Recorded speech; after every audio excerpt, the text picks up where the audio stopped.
It's a orange juice. What's up guys, this is Yarn from Orange Juice. You guys asked for it, so we made it. A simple matter of fact is that the World Giant is overpowered. You're gonna have to accept if you don't have buildings, he's going to land hits on your tower no matter what.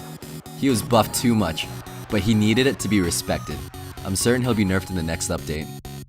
The best cards to counter the World Giant are Inferno, Mini P.E.K.K.A, and Barbarians. With an Inferno, a reactive plant is highly effective. Place the Inferno 2 tiles from the tower, right as he's almost within range of your arena tower. Easy positive elixir trade. If you messed up your timing, you can zap to reset the World Giant's target. If you couldn't aggro the Inferno in time, you can still reset his aggro. Planting troops inside of him will push him slightly out of distance of the arena tower. Even better, if you took down an arena tower, you can use the Inferno to push him out of range. Plant it one tile above your field, on the bridge.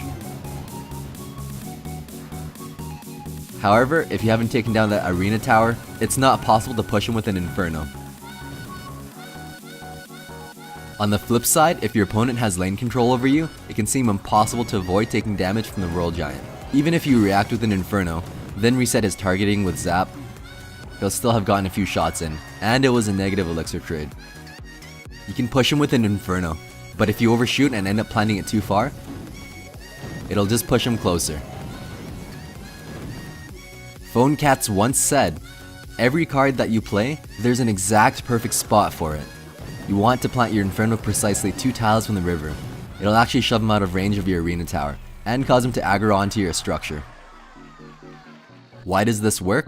This is the approximate space he actually occupies. It's referred to as the hitbox. If you plant a tower on the edge, it doesn't touch his hitbox.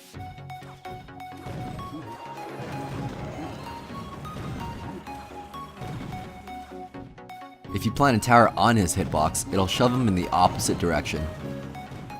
Depending on where the World Giant was placed, it'll affect how far you need to plant the Inferno Tower from the river to push the World Giant.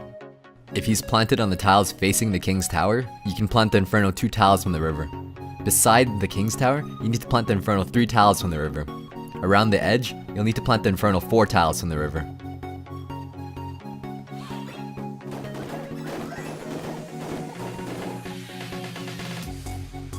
You can do this with small units like skeletons too. Before I explain that, you need to understand how to use him. If you plant the World Giant on the 3rd tile from the river, he'll be able to target the arena tower, without getting targeted by the King's Tower. If you plant the World Giant on the 4th tile from the river, he'll target the arena tower, but he's now within range of the King's Tower. You can building push with the World Giant at 3 tiles and 4 tiles. But you can only troop push when the World Giant is planted 3 tiles from the river. Why would you ever need to push with small units instead of just using a building? Maybe they have supporting units, and planting the Inferno far right is the only way to ensure the Inferno locks onto the World Giant. Having lane control really helps. I pulled the Barbarians away from the World Giant to ensure my Inferno would target him. Another card that can counter the World Giant is the Cannon. The optimal distance is 3 tiles from the river, and 1 tile from the arena tower. Alone, the Cannon isn't an effective counter. But combined with any unit, even skeletons, it'll shut down the World Giant for a positive elixir trade greater than the Inferno. With the Tesla, if you plant it 4 tiles in the river, the Tesla won't activate. Here's where it gets weird. If you plant it 3 tiles in the river, one side will aggro, but if you plant it on the opposite side, it won't aggro. This isn't static.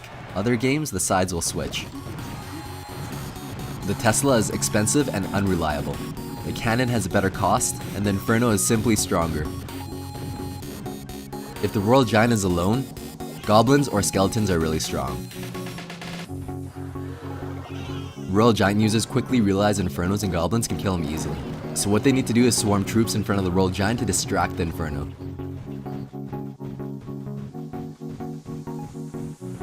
You just gotta be a step ahead of them and pack Zap or Splash units.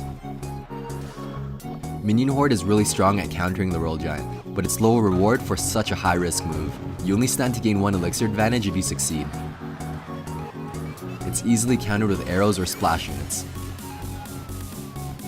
3 minions paired with Zap are good. Nobody wants to arrow 3 minions. There's a high chance Spear Goblins will be planted, that's when you can Zap. Barbarians are one of the best troops to counter the World Giant. They deal huge damage, and by the time they've demolished the World Giant, you'll have accumulated even more elixir for a stronger counter push.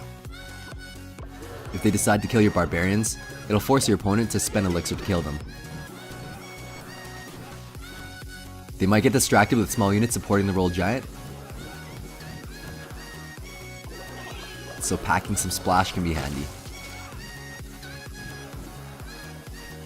If you can afford a few hits on your tower, you can counter the World Giant with a mini P.E.K.K.A for a positive elixir trade, and it'll set you up for a counterattack.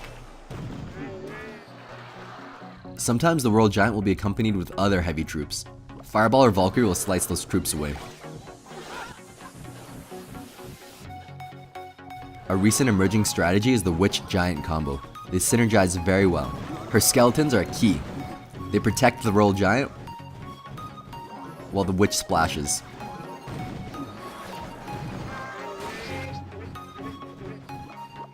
Counter with a Splank like Valkyrie and Inferno for a positive elixir trade. Another good tactic is to send in a high HP card to distract Splash. Then high DPS units to sweep up the splashers. I used the Inferno to tank and distract 2 splashers. Then I swarmed all the splashers with small troops.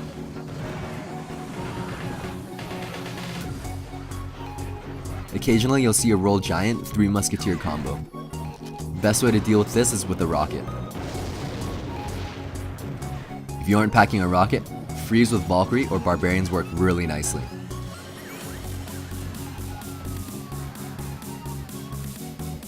That's a huge positive elixir trade, 9 for 15. Thanks for watching, and don't forget to follow us on Twitter for more quality OJ.